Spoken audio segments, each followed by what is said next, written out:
이 죄를 사하여 주시옵고 라는 말씀으로 잠깐 은혜를 나누기를 원합니다. 오늘 이 기도는요, 죄 용서를 구하는 기도잖아요. 그죠? 죄 용서를 구하는 기도는요, 정말 중요하고 시급한 기도입니다. 우리에게 있어서요. 그죠? 하나님의 이름, 하나님의 나라, 하나님의 뜻을 구하는, 하나님 편에서 하나님이 일하시도록, 하나님께서 그 뜻을 이루어 가시도록 우리가 기도할 뿐만 아니라 또 그러한 일들이 나에게 내가 그러한 일들을 이루어 가겠다라고 하는 소원이자 결단이 바로 앞에 있는 세 가지라고 한다면, 이제 뒤에 있는 네 가지 중에서 우리에 대한 네 가지 중에서 오늘 두 번째를 하게 되는데, 첫 번째 우리에 대한 것을 구하면서 일용할 양식을 위해서 우리가 구해야 되고, 또 일용할 양식을 구하는 삶을 살겠다라고 하는 그런 소원 기도가 있고요. 오늘 두 번째는 우리가 하나님 앞에 우리의 죄의 용서를 구하겠다라는, 하나님 우리 죄를 용서하여 주십시오라고 기도와 뿐만 아니라 내가 그러한 용서를 날마다 구하며 살겠다라고 하는 소원이 들어있는 게 바로 오늘 우리의 죄를 사하여 주옵소서라고 하는 기도입니다. 근데 이 기도는 얼마나 중요한 기도인지 몰라요. 왜 그러냐면 이 죄를 용서받는 것은요, 하나님과의 밀접한 관계, 하나님과의 밀접한 관계와 관련돼 있어요. 내가 하나님을, 어떤 분들 신앙생활 하면서 이런 분 있잖아요. 하나님이 너무 멀게 느껴진다. 하나님이 나와 함께 하신다고 분명히 약속하셨잖아요. 성경에 구약부터 신약까지의 가장 중요한 말씀이 뭐냐면 하나님이 우리와 함께 하신다는 거죠. 임마누엘. 요한계시록 21장에도 임마누엘이 계속해서 강조하고 있거든요. 이게 가장 중요한, 우리 신앙에 있어서 가장 중요한 게 뭐냐면 하나님과 우리가 함께 하는 거죠. 그런데 어떤 분들이 코로나가 오니까 또 정말 하나님이 좀 멀게 느껴지고 하나님이 가깝게 안 켜진다, 이런 생각을 하시는 분들이 있고, 실질적으로 그렇게 멀어지게 답답하시하는 분들이 참 많아요. 근데 이렇게 하나님이 답답한 이유가, 하나님과 관계가 답답한 이유가 뭐냐면 내가 지금 하나님과의 친밀한 교제가 없다는 것을 이야기하는 거예요. 나는 하나님과 정말 친밀한 교제를 누리는 거야. 그러면 내 친밀한 교제가 뭔가 이제 우리가 고민해 봐야 되지만, 그런데 그 친밀한 교제 가운데서 가장 중요한 요소가 뭐냐면 내가 하나님과의 관계에 있어서 담이 있지 않는가라는 거예요. 친밀한 교제를 해야 되는데 담이 있다는 거죠. 그러면 그 담을 씻어내거나 용서를 받아야 되잖아요. 그죠? 그래서 그 죄의 용서를 구하는 기도는 날마다, 매일마다 하는 기도인 거죠. 그래서 이 죄 용서를 구함으로 하나님과 더 가까워지는 삶을 살게 된다는 것이죠. 여러분, 죄 용서는요, 두 가지 면에서 우리가 죄 용서 기도에 두 가지 목적이 있어요. 첫 번째는 하나님과의 관계, 그걸 더 친밀하게 회복하겠다라고 하는 죄 용서 기도가 있고요. 또 두 번째는 죄 용서 기도는요, 사람과의 관계에 있어서의 서로 간의 관계를 회복하겠다라는 거예요. 그러면 하나님 나라가 임했다라는 말은 관계가 샬롬을 이루는, 평화를 이룬다는 거예요. 하나님과도 샬롬, 평화를 이루고, 그리고 사람과의 관계에서 샬롬을 누리는 거예요. 그게 하나님 나라를 우리가 맛보는 거죠. 그런데 내가 얼만큼 하나님과 친밀한 교제, 또 얼만큼 사람과 친밀한 교제를 나눌 수 있냐라는 것은 이 하나님의 나라를 더 풍성하게 누리며 맛보는 거잖아요. 하나님 나라는 이미 우리에게, 예수를 믿으면서 하나님 나라가 우리에게 임했는데, 그 임한 하나님의 나라가 더 풍성하게 누리려면 우리가 죄의 용서라는 이 아주 시급한, 그래서 너무나도 중요한 이 기도를 우리가 날마다 해가는 저 여러분 되시기를 바랍니다.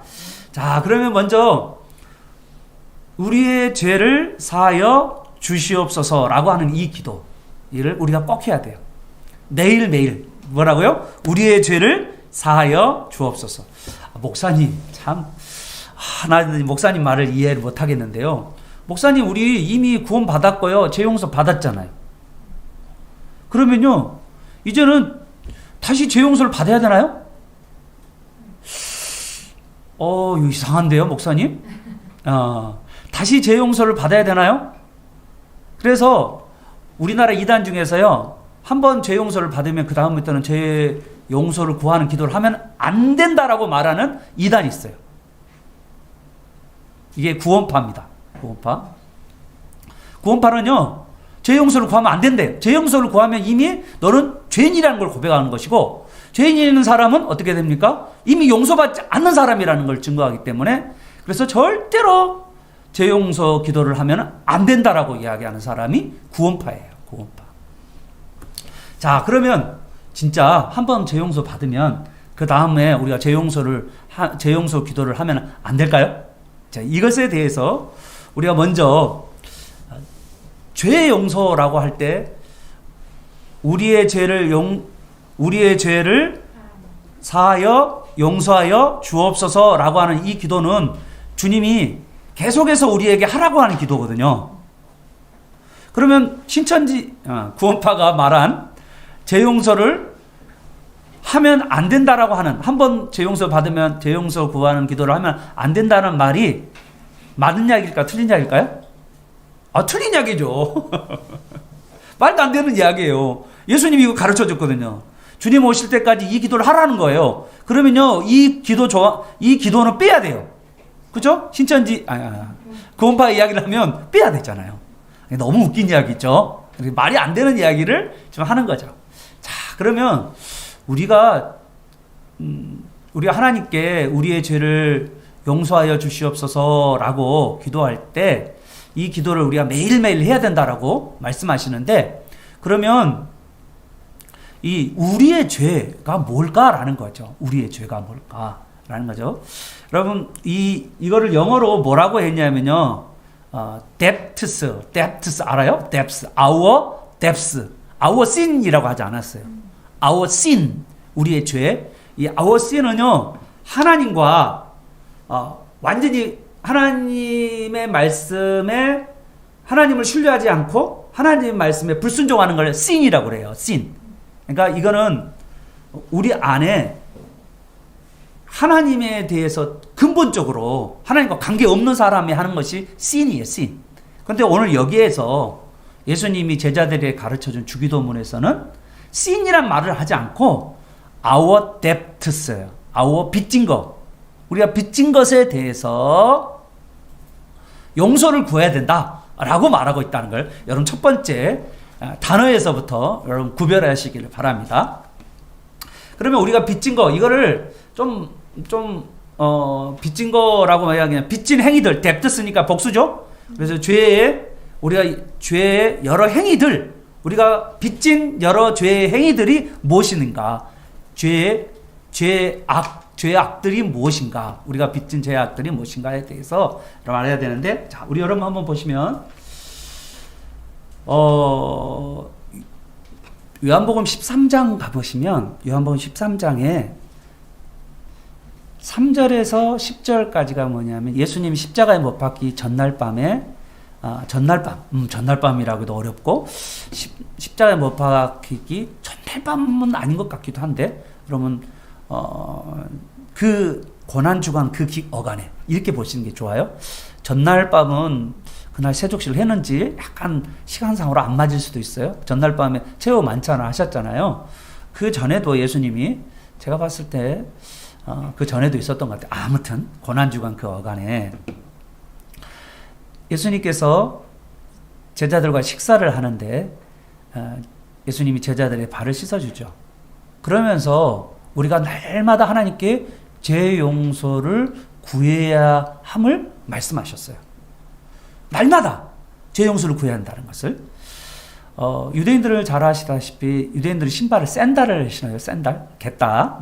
전문용어로 갯다. 밖에 나갔다 오면 발이 흙으로, 모래로 아주 더러워지죠. 그래서요, 집에 들어가면 특히 귀한 손님들 왔을 때 그 집안의 종이 손님들의 귀한 손님의 발을 깨끗하게 씻어주는 그런 일들을 했어요.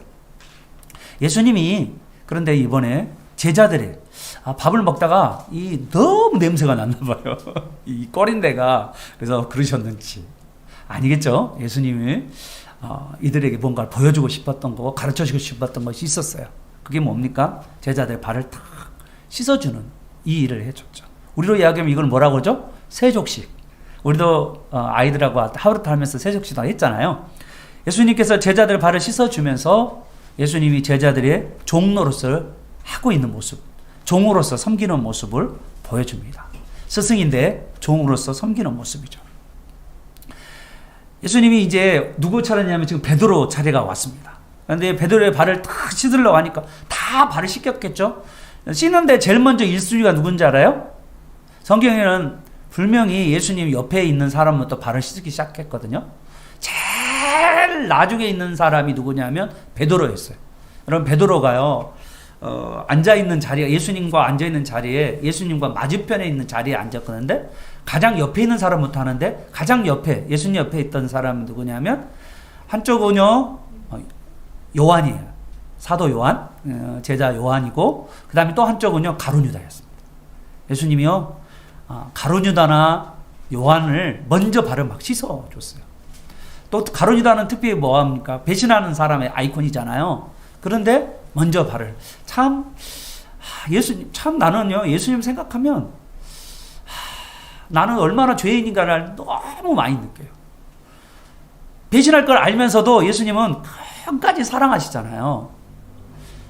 우리는 좀 배신하면 기분이 나쁘잖아요. 괘씸한 치고 막 그러잖아요. 나는 정말 죄인이다. 그런 생각이 너무 드는 거예요. 예수님은 한없이 사랑하시는데 왜 나는 예수님처럼 바울처럼, 바울은 어땠습니까? 유대인이면 유대인에게, 이방이면 이방인에게 어떤 사람들의 입장에 서서 그들을 섬기는 사람이 바울이었잖아요. 참 그것에 비하면 나는 너무 뻣뻣하다, 그런 생각이 막 든 거예요. 그래서 정말 오늘 또 회개했습니다.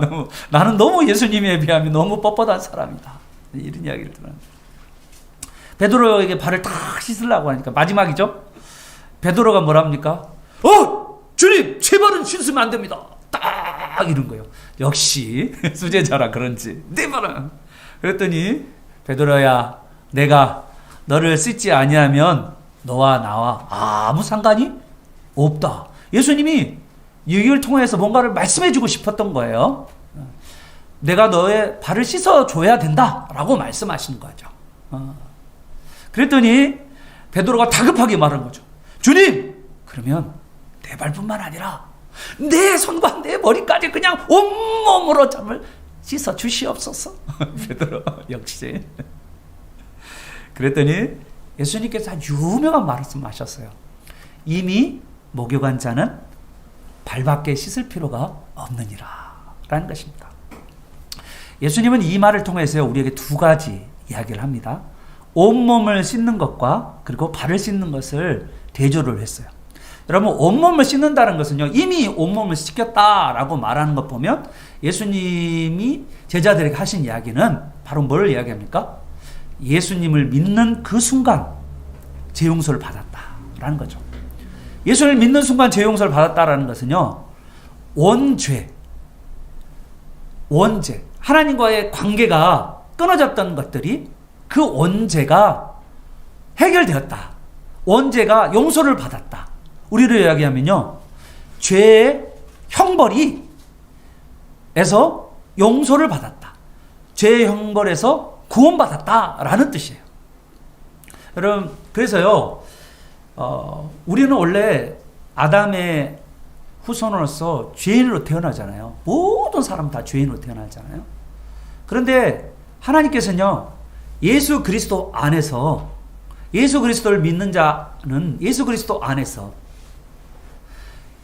예수 그리스도로 옷을 입고 예수와 연합되어 있는 그 사람을 어떻게 보냐면, 하나님은 예수님으로 말미암아 깨끗해진 이 사람들을 다 뭘로 보냐면, 하나님은 의로운 사람으로 봐요.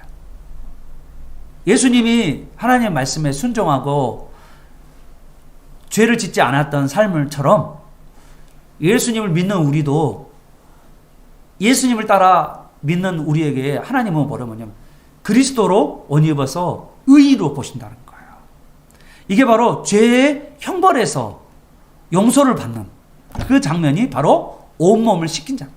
지금 우리는요 이미 죄의 형벌이 없는 자가 되었음을 여러분 믿으시길 바랍니다. 그리고 우리는 의인임을 여러분 믿으시길 바랍니다. 죄인이 의인이 되는 예수 그리스도 안에서 놀라운 일이죠. 이건 신분의 엄청난 변화가 벌어진 것입니다. 그런데 그러면 발을 씻는다는 것은 뭘까라는 거죠. 자, 예수를 믿고 나서 우리가 죄를 지어요, 안 지어요?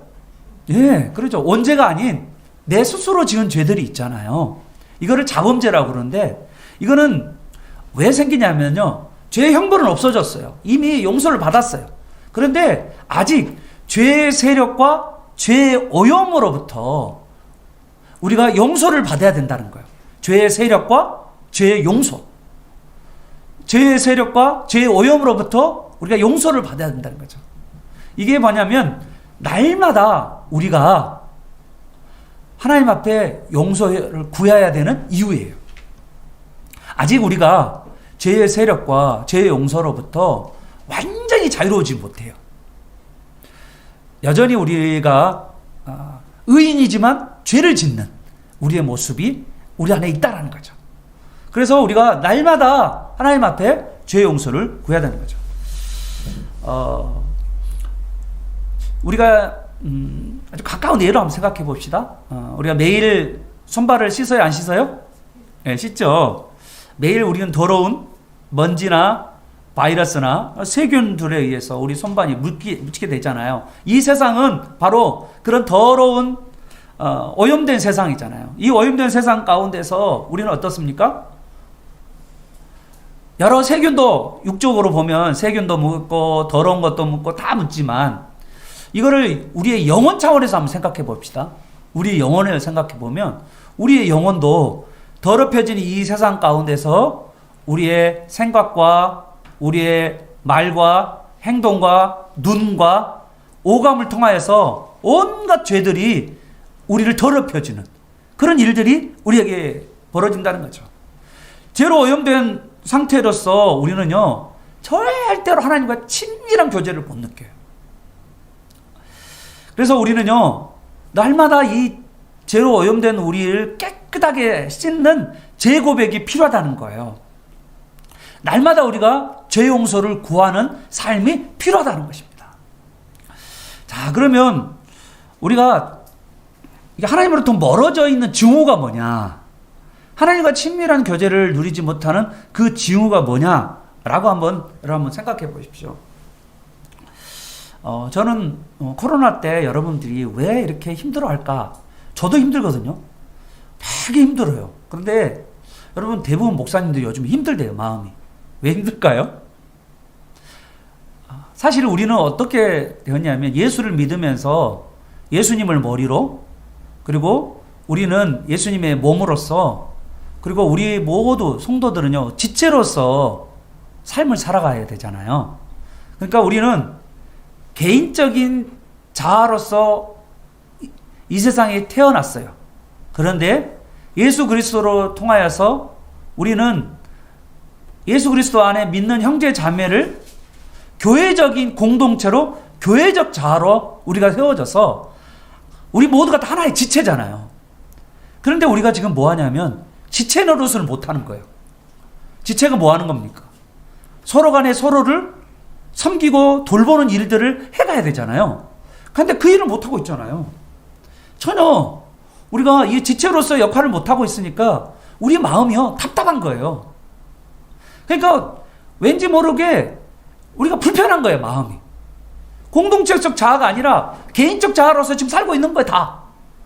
그리고 그 안에서 서로가 서로를 섬기고 돌보면서 풍성한 하나님의 나라를, 하나님의 복락을 누리게 되거든요. 하나님 나라의 복락을 누리게 되는데 그걸 못 누리고 있는 거죠.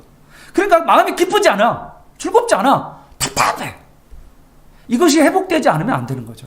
저는요, 코로나로 인하여서 많은 사람들이 첫 단계에 어떤 목사님들이 일부가 유튜브를 통해서 우리가 이게 코로나로 와서 우리 이 세상에서 가지고 있는 다른 사람들을 위해서, 다른 안 믿지 않은 사람들을 위해서 우리가 교회 모임을 비대면으로 합시다. 대면하지 않고 대면합시다 했어요. 그러면 여러분요, 지금 나라가요, 비대면에서 대면으로 권장을 하잖아요. 그런데 우리가 안 돌아와요. 여러분요, 그 목사님 나는 그랬으면 좋겠어요. 그 목사님 그런 이야기를 했다면, 우리가 비대면 합시다 라면 이제는 대면으로 돌아가야 됩니다 라고 강력하게 이야기를 해야 돼요. 그런데 그 목사님은 멋있게 비대면 이야기를 해놓고 이제는 대면 이야기는 않잖아요. 저는 그것이요, 죄라고 생각합니다. 공동체 자아로서 삶을 살아가야 되는데 살지 못하도록 당연한 것처럼 이제는 점점 공동체 자아가 아니라 이제는 각자가 흩어져서 삶을 살아가는 것이 당연한 것처럼 그런 시대로 돼버렸다는 거죠. 이게 성경의 뜻일까요? 하나님 말씀대로 살아가는 걸까요? 전혀 아닙니다. 여러분, 분별해야 돼요. 누가 어떤 사람이 이야기하는 것이 그게 정말 하나님의 말씀인가, 그걸 붙들어야 돼요. 그러지 않잖아요. 지금 사람들이 너무 가슴이 답답한 거죠. 여러분, 우리 하나님은, 예수님께서 뭐라고 했어요? 먼저 그의 나라와 그를 구하라고 그랬잖아요. 누가 하나님을 뜨겁게 깊이 사랑하고, 그리고 하나님께 영광 돌리고 하나님 앞에 예배하고 하나님의 말씀에 순종할 때 하나님 나라의 복락을 누리게 된다라고, 분명히 우리가 하나님 말씀에 순종할 때 하나님 나라의 복락을 누리게 된다라고 분명히 말씀에서 우리가 배웠는데도 불구하고 우리는 그것을 최우선의 가치로, 덕목으로, 미덕으로 삼지 않고 있다는 거예요. 그것이 우리의 타락한 증후죠. 개인적인 하나님의 말씀을 우리가 날마다 하나님의 말씀을 묵상하라고 성경에 분명히 말했는데 하나님의 말씀을 한 번도 안 읽어요. 주일로 봐도 성경을 잘 안 읽지도 않고. 참 가슴이 아픈 일이죠. 이게 왜 우리가 이렇게 됐을까? 신앙이 이거 아닌데. 그리고 하나님의 말씀을 안 읽으면 어떻게 되냐입니까? 설교가 안 들려요. 설교 안 들리면 어떻게 되는지 알아요? 졸지요. 하나님의 말씀을 오늘 듣는 이 시간에 얼마나 복된 시간인가요? 그런데 우리는 그 복된 그 자리에 가운데서 졸고 있는 거예요. 딴짓 하는 거죠. 유튜브 안에서 딴짓 하는 거죠. 유튜브를 보면서 틀어놓고 딴짓 하는 거죠. 이게 정말 예배인가? 라고 하는 것을 우리가 돌아봐야 된다는 거죠. 물론 여러분 안 하신 분도 있죠. 너무 예배를 잘 여기 앉아계신 분들은 다 잘하시더라고요. 그래서 저거 축복합니다. 그런데 그렇지 않아요. 쉽지 않다고요. 여러분, 주님께서 우리에게 가르쳐준 골방 기도가 있고요. 산에도 들에도 언제든지 하나님과 대면하는 그 골방 기도도 있고. 그런데 여러분, 기도가 막히지 않고 있나요? 기도가 안 되잖아요. 왜 안 될까요? 스스로 기도할 수 있는 자생력이 없는 거예요. 기도가 안 나와요. 기도는 하나님과 나와의 호흡인데, 하나님과 나와의 소통인데 안 돼요. 이게 타락한 증후의 모습이에요. 미끄러진, 하나님의 은혜로부터 미끄러져 있는 모습이에요. 그러면서 우리가 계속적으로 습관적인 죄들을 짓게 되잖아요. 반복적으로. 내가 늘 넘어지는 그 죄를 반복하고 있는 거예요. 그런데 그것이 죄인지를 모르는 상태가 와 있는 거예요. 그게 죄인데 죄라고 생각하지 않아요. 이 일이 벌어지고 있는 거죠. 그러면서 염려, 재물에 대한 욕심, 탐욕, 그리고 불순자와 방불한 삶. 그게 딱 보면 믿는 사람인지 안 믿는 사람인지 모를 정도로 그렇게 삶을 살아가고 있는 거죠. 교회에 하나님이 주시는 사명, 가서 모든 족속으로 제자를 삼으라고 하는 사명, 그리고 말씀을 전파하라고 하는 사명, 또 형제를 뜨겁게 사랑하라고, 이웃을 내 몸같이 사랑하라고 하는 명령, 그런 것들을 우리가 지키지 않고 자기만 생각하고 개인적 자아로 삶을 살아가면서, 그러면서 어떻게 하나님의 친밀한 교제를 누릴 수가 있겠어요? 불가능한 거죠. 가정생활이든 사회생활이든 성도답지 못한 삶의 모습으로 계속 살아가는 우리의 모습이 있다는 거예요. 그래서 우리가 친밀할 수가 없는 거예요. 하나님과 친밀한 교제가 이룰 수가 없는 거죠. 우리 자신을 깊이 봐야 되는데 우리가 왜 친밀한 교제를 나누지 못할까? 내가 얼마나 하나님으로부터 멀어져 있는가? 그걸 깊이 알지 못하는 거죠. 이렇게 이런 징후가 내 삶 가운데 나타나면요, 우리는 아주 구체적인 이 죄에 대해서 반드시 해결해야 돼요. 이거 해결하지 않으면 안 돼요. 특히 저는요, 제 마음속에 때로는요, 불쑥불쑥 제 마음속에 죄송합니다. 정말 신앙을 내가 죄송합니다. 제가 이제 개척한 지 6년 됐는데 7년째 가까고 있잖아요, 이제. 그런데 내가 성도들을 너무나도 잘못 가르쳤나? 내가 목회를 잘못하고 있는 건가? 그 마음이 되게 많아요. 너무나도 제가 잘못했기 때문이죠. 얼마나 내가 잘 못 가르쳤으면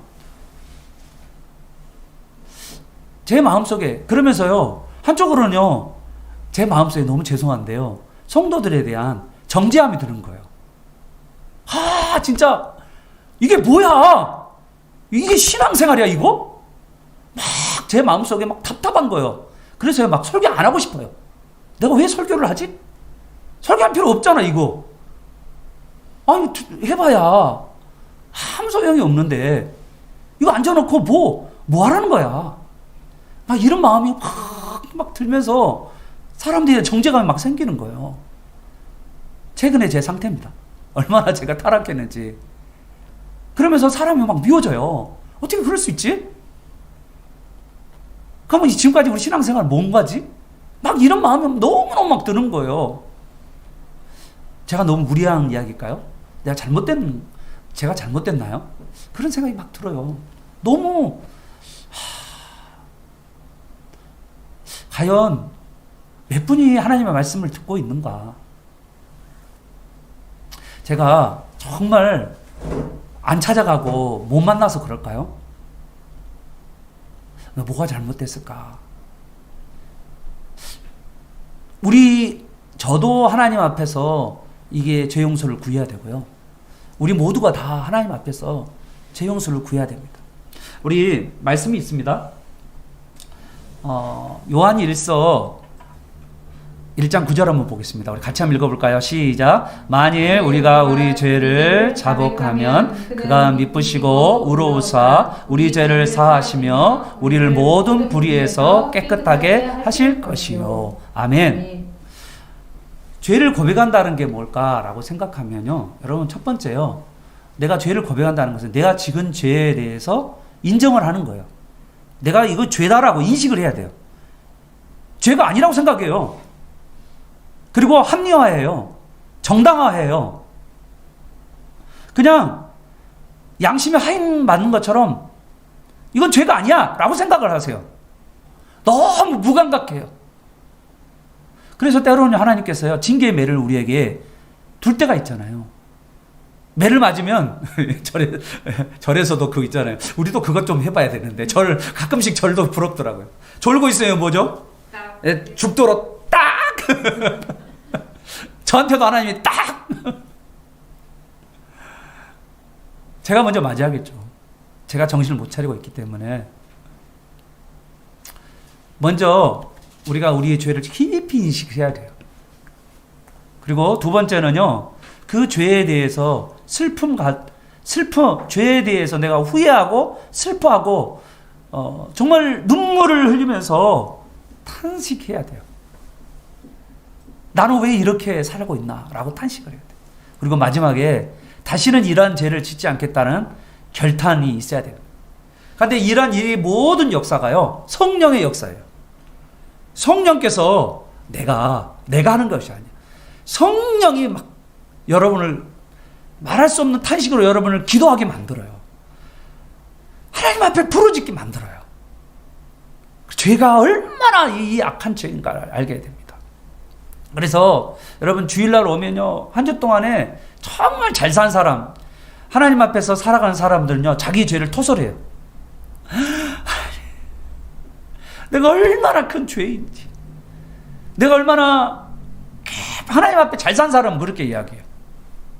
하나님 앞에서 정말 한 주 동안 말씀 앞에서 내가 얼마나 하나님 뜻대로 살지 못했는지 토설하는 가운데, 그런 사람들은요 한 주 동안 거룩한 삶을 살아간 사람이에요. 하나님 뜻, 하나님과 친밀한 교제를 사는 사람이에요. 그래서 하나님과 친밀해질수록 내 죄가 크게 보여져요. 그래서 바울은요 죄인 중에 괴수라고 고백한 거죠. 그런데요 일주일 동안 살아가면서요 주일날 왔는데 내가 회개할 것이 없어요. 나는요 뭔가 내 안에 내가 얼마나 하나님으로부터, 말씀으로부터 동떨어져 있는 먼 존재인가를 느끼지도 못해요. 그래서요 내가 얼마나 큰 죄인인가를 알지 못하고 죄 고백을 못하는 거예요. 그만큼 우리는요 마음이 굳어있다는 증거예요. 그게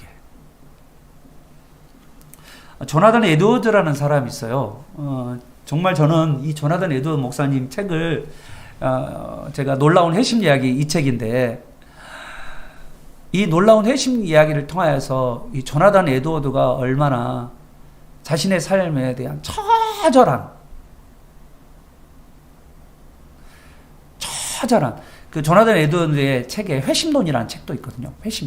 회심이라는 거 회개와 믿음을 합쳐서 회심이라고 그러거든요. 이 조나단 에드워드가 목사님이잖아요. 여러분 미국의 성경과 일반 은총 두 가지의 면에서 미국의 모든 학문에 있어서 이 조나단 에드워드를 빼놓지를 못해요.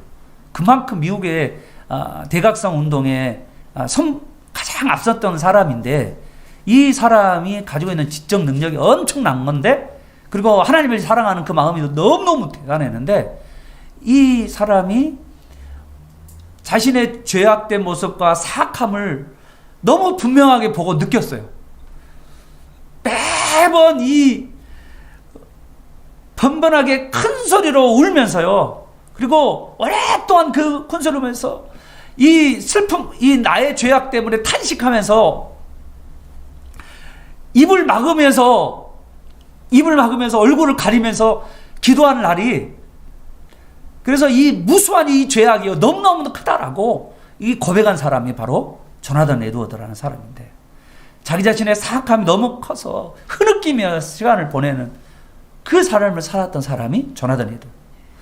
마음속을 살펴보면서 제가 얼마나 큰지, 지옥보다 한없이 더 깊은 무정과 같은 죄가 내 안에 엄습하고 있다라고 그렇게 흐느껴 울었던 사람이 바로 이 조나단 에드워드라는 사람입니다. 여러분, 목사님이 무슨 죄를 그렇게 졌겠어요? 이렇게 하나님 뜻 안에 살고자 했던 사람이 무슨 죄가 그렇게 컸겠어요? 그런데 하나님과 더욱 친밀해지면 친밀해질수록 우리 안에 있는 죄가 너무너무 크게 보인다는 거예요. 그래서 하나님 앞에 용서를 구하지 않을 수가 없는 거예요. 그것도 그냥 한 번이 아니라 오랫동안 지속적으로 계속해서 하나님 앞에 나아갈 수밖에 없었다라고 조나단 에드워드의 회심론에서 나와 있는 거죠. 여러분, 우리에게도 매일의 삶이요, 내가 얼마나 하나님 말씀으로부터 멀어져 있는지 매번 우리가 그 안에서 하나님 앞에 하나님 뜻대로 살지 못한 내 자신을 탐색하고 애통해야 하는 우리의 삶이 우리의 매일매일 일어나기를 간절히 바랍니다.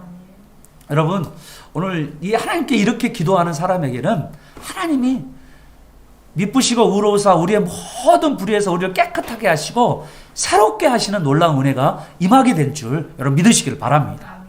자, 이번에 이제 두 번째 것은 뭐냐면 사람과의 관계 회복이에요. 우리가요, 하나님께 제 용서를 구하는 기도를 했잖아요. 그와 함께 또 한 가지는요, 형제들에게 용서를 구하는 기도를 해야 돼요. 그래서 오늘 여기에 보면 우리가 12절 상반절입니다. 우리가 우리에게 죄 지은 자를 사여 준 것 같이. 우리가 우리에게 죄 지은 자. 그러면 우리는 누구죠? 우리는 피해자예요. 그죠? 죄 지은 자는 가해자잖아요.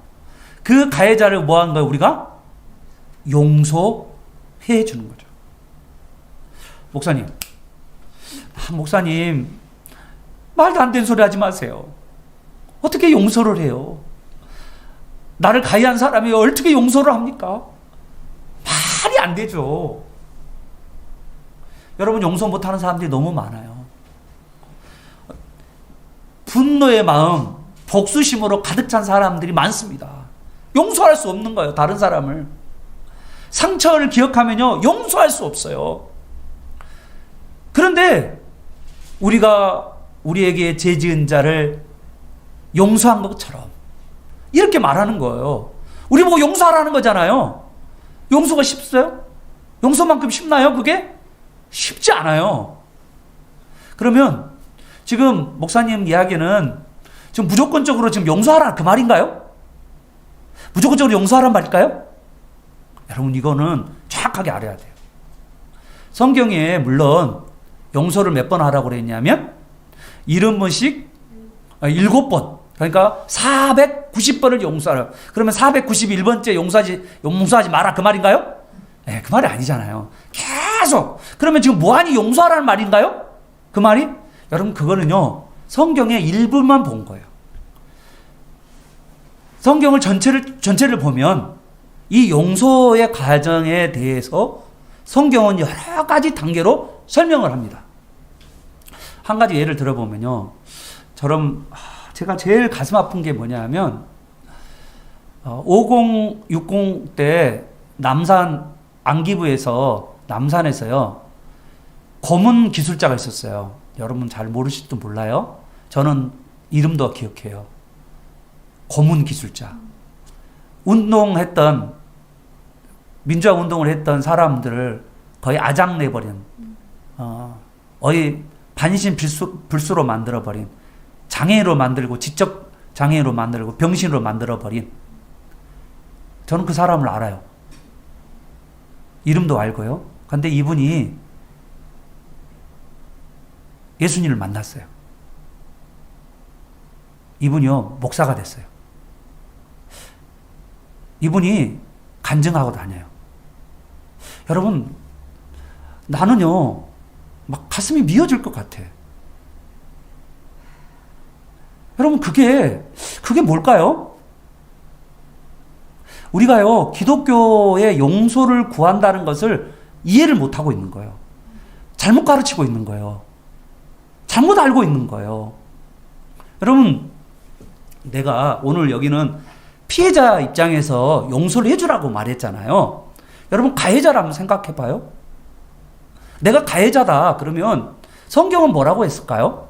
가해자는 먼저 자신의 죄에 대해서 처절한 죄에 대한 인식과 처절한 슬픔을 가지고 슬퍼하고, 그리고 그거에 놓고 하나님 앞에 해결을 구할 뿐만 아니라, 세 번째는요, 그 사람에게 찾아가서 용서를 구해야 돼요. 여러분, 만약에 그 사람이 정말 외계있다면요, 자기한테 병신이 된 사람들을 찾아가서 다 용서를 구해야 돼요. 용서만 구하면 안 돼요. 보상이 아니에요. 배상. 잘못했잖아요. 과잉적으로 고문을 해서 사람을 완전히 병신 만드는 것은, 그거는 위법한 형식이거든요. 불법이에요, 국가에서. 국가에서 그렇게 한 거, 국가가 그거를 인정하는 거 아니잖아요. 그러면 어떻게 해야 될까요? 쫓아가서 배상을 해야 돼요. 그리고 얼굴을 들으면 안 돼요. 부끄러워서 세상 앞에 나타나면 안 돼요. 정말 조용히 살아야 돼요. 그런데 막 돌아다녀요, 칸중에. 나는 그럴 때마다 어떻게 이런 수가 있지? 너무 가슴이 아픈 거예요. 여러분, 내가 만약에 죄를 지으면요, 그렇게 살아야 됩니다. 죄책감을 가지고, 내가 용서를 받았지만 내가 그 사람에 있어서는 내가 그 사람을 돌이킬 수 없잖아요. 마음에 안타kam을 가지고 있어야 돼요.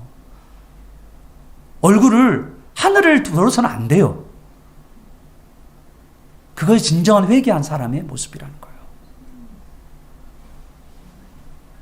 그러면 두 번째 우리에게 고민하는 게 뭐냐면 내가 피해자예요. 피해자예요. 지금 피해자가 용서하라고 그랬잖아요. 무조건적으로 용서하란 말이 아니에요. 여러분 이걸 알아야 돼요. 성경의 안에 용서의 단계가 있어요. 무조건적으로 절대 용서하란 말이 아니에요. 성경은요, 뭐를 이야기하냐면 용서의 조건 안에는 회개와 재고복이 있어야 된다는 거예요. 누가요? 가해자가요. 회개와 재고복이 있어야 돼요. 이게 그래야 용서를 해주는 거예요.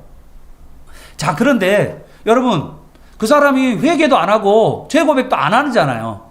그러면서 뻔뻔하게 다니잖아요. 그러면 우리는 어떻게 해야 될까요? 교회 안에서든지 가정 안에서든지 또 이 사회에서 자기가 죄를 졌는데 자기가 죄진 것도 모르고 뻔뻔하게 지내는 사람 있잖아요. 그래서 내가 어쩌라고? 어쩔? 뭐 이런 사람 있죠. 어쩔? 뭐 이러면서 아주 깝죽거리면서 그런 사람 있잖아요. 어떻게 해야 될까요? 여러분 먼저 교회 안에서 죄 지은 사람에 대해서 어떻게 하라고 했는지 피해자가 이야기하는 거예요. 피해자 입장에 있을 때. 첫 번째로 하는 게 뭐냐면 예수님께서 죄 지은 사람, 죄를 진 사람이 있잖아요. 여러분 있잖아요. 첫 번째는 알아야 될 건 여러분 죄 지은 사람은 어떠냐면 한쪽 안에는 죄에 대한 죄책감이 있어요. 그잖아요. 죄를 졌잖아요. 죄책감이 있으니까. 그 죄책감을 갖지 않도록 우리가 그 사람에 대해서 죄 지은 사람에 대해서 용서할 마음을 가지고 있어야 돼요. 우리가 피해자가 용서할 마음을 가지고 있어야 돼요. 첫 번째. 왜냐하면 그래야 그 사람이 죄책감이 사라지는 거예요. 여러분 죄책감을 덜어주는 그거는요 이웃을 사랑하는 모습 중 하나예요. 그래서 이웃사랑의 모습 중에 대표적인 모습이 뭐냐면요 용서예요. 용서. 저 사람이 나를 가해했는데 내가 그 사람에 대해서 용서할 마음이 있어야 돼요. 자, 그런데 중요한 것은 뭐냐면 저 사람이 용서할 마음이 없는 거예요. 저 사람이 나한테 용서를 구할 마음이 없는 거예요. 가해자가 나한테 용서를 구할 마음이 없어요. 잘 모르는 경우도 있고요. 그렇죠? 내가 용서를 구해야 돼? 그걸 모를 수도 있잖아요. 그리고 그냥 미적미적 할 수도 있잖아요. 그때 우리는 뭐냐면 피해자가 가해자에게 찾아가야 돼요.